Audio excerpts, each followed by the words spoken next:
Hello, BookTube. Welcome to another shelf tour. An hour ago, UK time at 4:30 p.m., I have become furloughed, a worker called furlough working. More or less laid off, but I will apparently get 80% of my wages from the government, paid through the company. At the moment, it's set up for 3 weeks until the end of April, but I expect it will go longer. So will have a lot of free time now. And let's get on with Shelf Tour 12, Poetry Bookshelf. Shelf Tour 11. Poetry Shelf 12, I think it is. I'll correct it in the title at the end. What I got here is, again, something similar to what we had yesterday. Some known names and many not. But they're all sort of first, third, I would say, of the 20th century. First one here is Camilla Doyle Poetries. Who's Camilla Doyle, you ask? Well, that was Arthur Conan Doyle's wife. It's a slim little volume. It's called The General Shop and Other Poems. Published by the St. Catherine Press, Stamford Street. And there's two others as by the same author poems. Don't see a date at the front. Let's look at the back. Printed by W.H. Smith and Sons. There's no date on it. It's 36 pages. But I had a chance to get the poems, a collection of poems of Arthur Conan Doyle. It was a little pricey. Well, it was not that expensive. It was expensive for the condition. So I didn't get it at the time, but then when I went back, deciding, well, I better get it because I won't see it anywhere else, it was gone, as you would expect.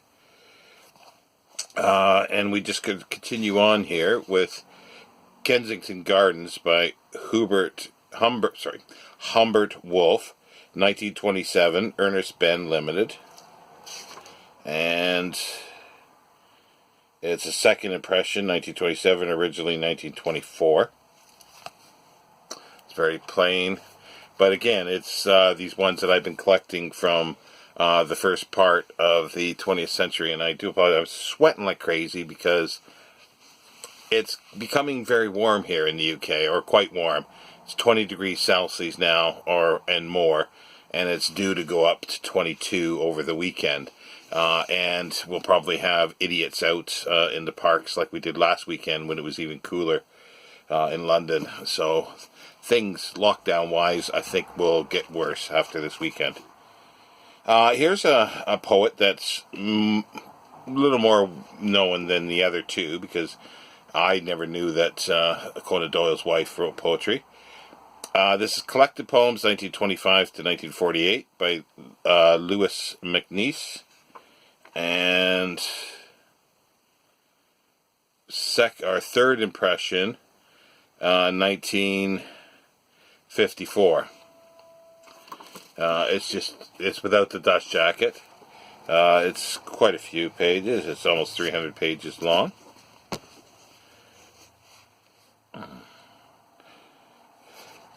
And here we go, another one.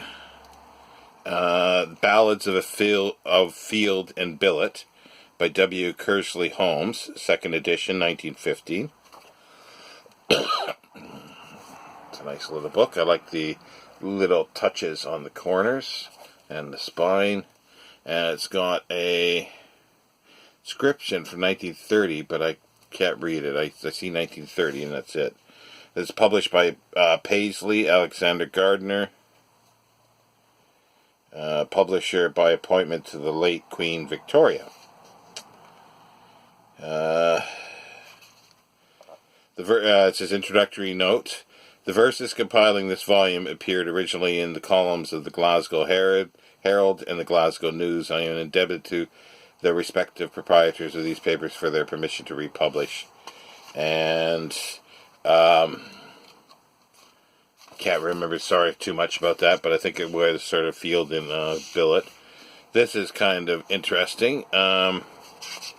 This is Poems of Songs and Degrees. 1899, published by Edward Arnold and Robert J. Glencairn Poetry.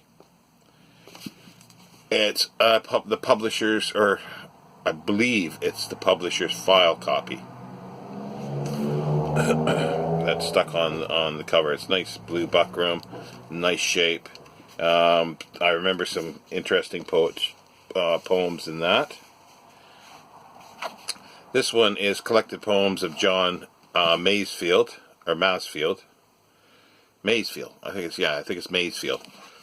I was not familiar with his poetry. I knew he wrote poetry. I grew up reading his adventure stories, his High on the High Seas.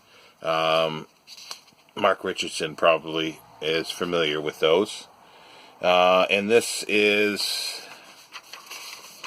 the collected poems, William Heinemann, multiple pressings, 1926, and it was given as a prize. The Rowan Schools, Greenwich, prize in groups ACD, whatever that is, awarded to Stella Rosemary Alsop, 1927.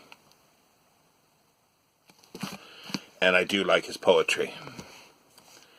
Another poet that many will recognize, C. Day Lewis, very popular poet, collected poems, 1954.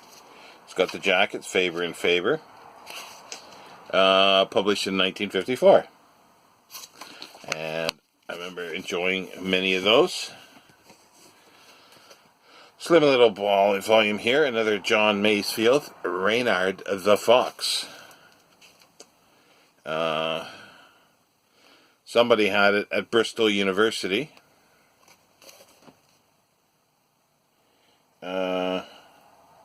Yeah, and they had their address on here. And in the bottom, they've written their address. It's William Heinemann. It's Reynard the Fox, or The Ghost Heath Run by John Masefield. William Heinemann. New impression, 1929, originally 1919. And it's actually dedicated to Galsworthy and his wife.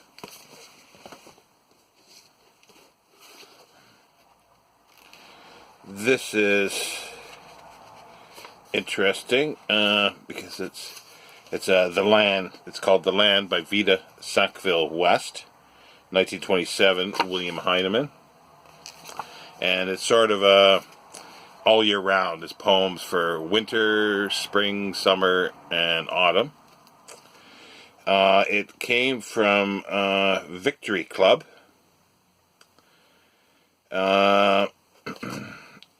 Dear friend, this book comes to you with every good wish from the people of Ipswich. May it help you to spend happily some of the hours on duty. Good luck. From C.W. English, Mayor, Ipswich, Suffolk. So this was in a club, a servicemen's club during the war. What year is it again, did I say? 1927, so it would have been, I assume, but yeah, it would have been World War II. Complete Poems of Robert Brooke. And he's another one that people would know. Merry Christmas, dearest all my love. 19 December 25th, 19. Can't make that out. There's Robert Brooke. 1941 is this edition by Sedgwick and Jackson. It's the 18th impression, originally 1930, and some very good poetry in that. I've got another slim one here.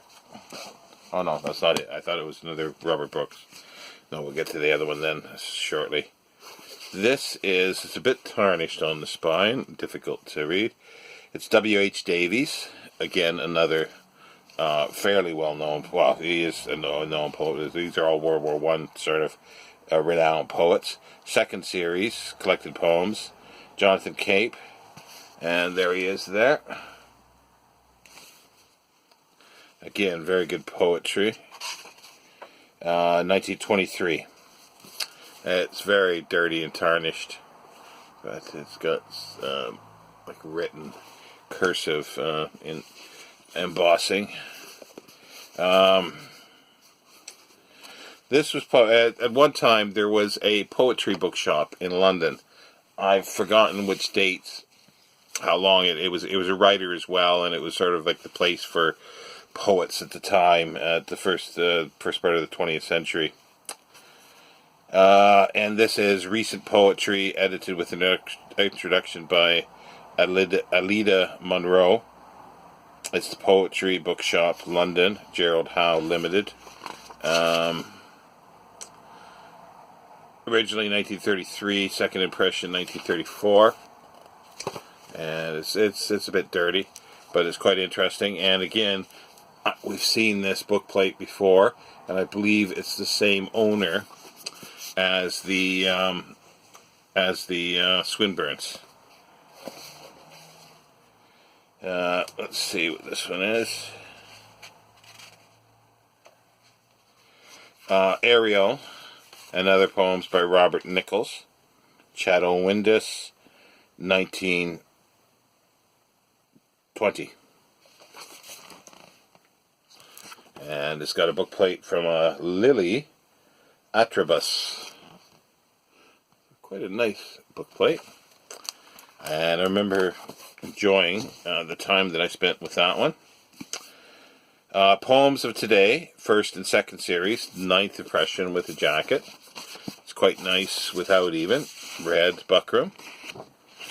Gold embossed lettering.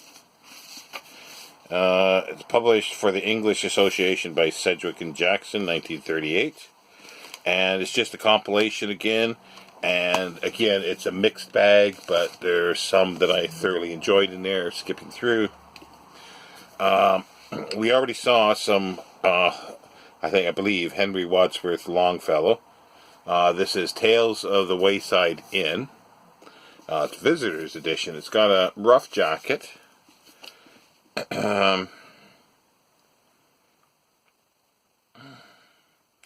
got a name in it, Dorothy Evelyn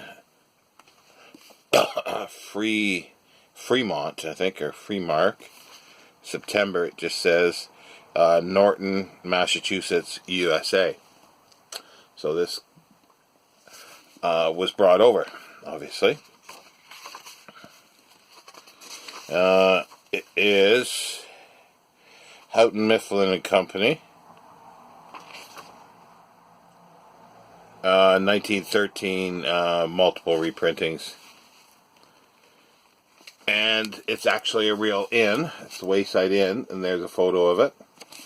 It's sort of like the Alfred Noyes one, which was the Mermaid Inn. And since I have two books that are inns in the title, I thought, well, that's almost the beginning of a collection if I can get more.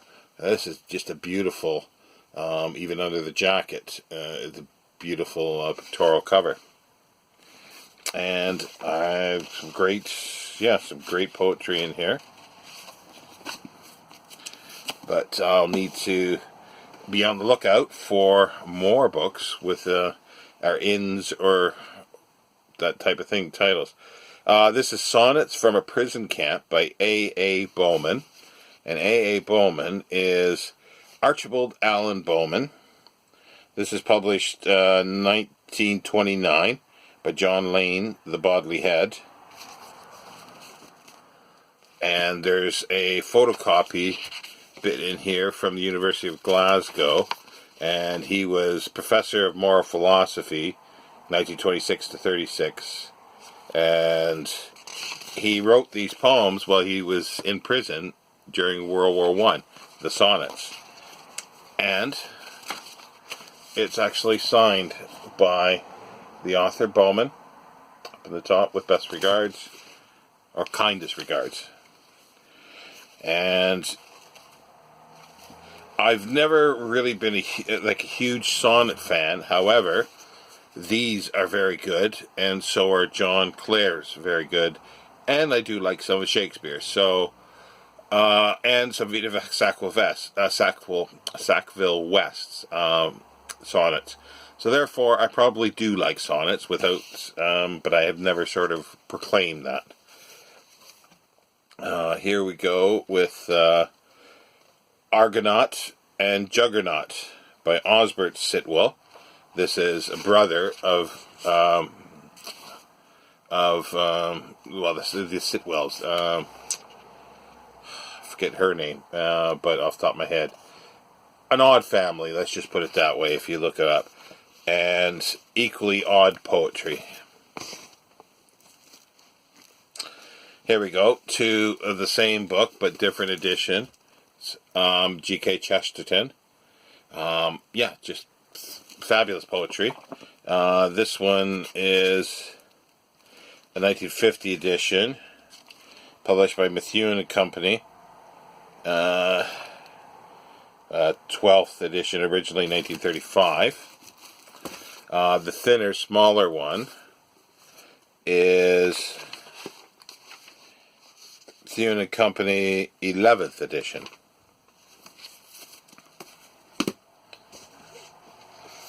The Poems of Alice Meynell, says complete edition.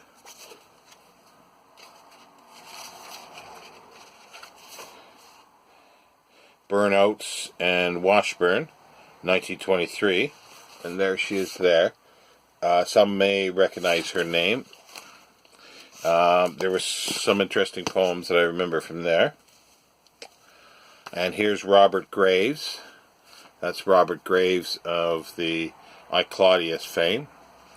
The jacket is basically detached at the spine. It's very rough. It's a slim little volume, Casal and Company, 1951, Poems and Satires by Robert Graves. But it was £1, so I could not say no to it. It's first printing, actually, as well.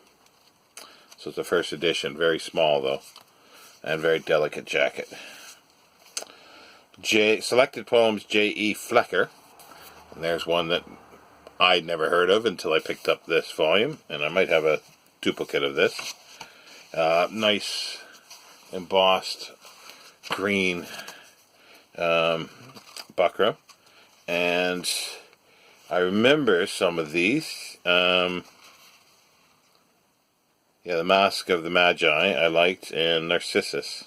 I vaguely remember it's Don Juan declaims. But yeah, I think it was a mixed bag for me.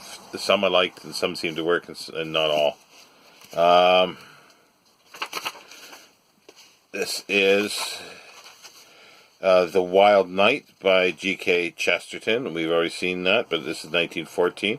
It's a 4th edition with additional poems.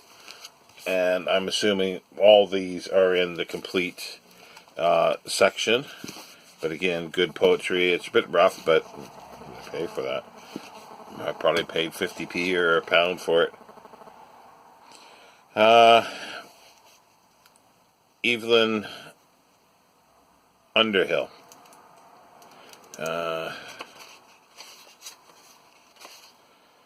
Immanence, a book of verbs. A book of verses. Dent, J.M. Dent. 1920, originally published 1912, but again, it's the same sort of year. I enjoyed many of those. Modern Poets, 1922 to 1934. It's an anthology, and this one I think I've pretty well read it all the way through. And I had put, there we go, we're talking about sonnets. I remember this sonnet and put a bookmark there to remember where I was for that sonnet. Oh, sorry, I didn't go to the other details. It's a nice lyre on the cover. Published 1934, reprint edition, published originally that year. And it's an anthology compiled by Maurice Woolman, by Macmillan and Company. Here's this is an oddity. It's definitely an oddity. And I guess, yeah, you would say interesting. Superhuman Antagonists and Other Poems by Sir William Watson. Hodder and Stoughton, 1919.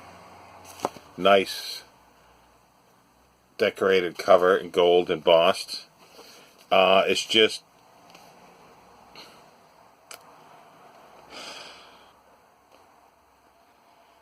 it just says to prevent even a possibility of misunderstanding, it seems best to indicate briefly here the precise extent of my indebtedness in the superhuman antagonists to ancient Persian mythology. It is so soon stated. I have borrowed from that mythology its fundamental idea. It's very interesting. Yeah, it's hard to actually describe, to be honest. Here we go, another Pound book. Poems. There's the Rupert Brooke one. London, Sedgwick and Jackson, 1917.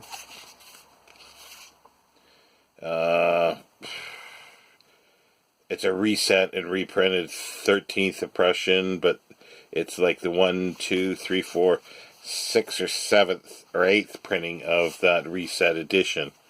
That's Robert Brooke, so there's lots of good stuff there. Here's another anthology. It's called Oxford Poetry.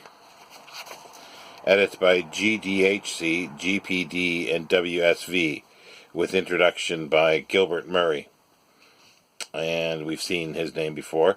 B.H. Blackwell, Broad Street. So it's Blackwell's, the bookshop, put this out on Broad Street. And yeah, it's just a compilation in Oxford, 1910 to 1913. Remember some interesting stuff in there. So yeah, so there ends that shelf, and we'll just continue on tomorrow. I've got an essay to do later. Hopefully I'll do it. I got to get my fan because I'm just dripping with sweat. And it's a longer one, so bear with me. But it's an interesting one. So I will leave it there, BookTube, and see you tomorrow. Bye.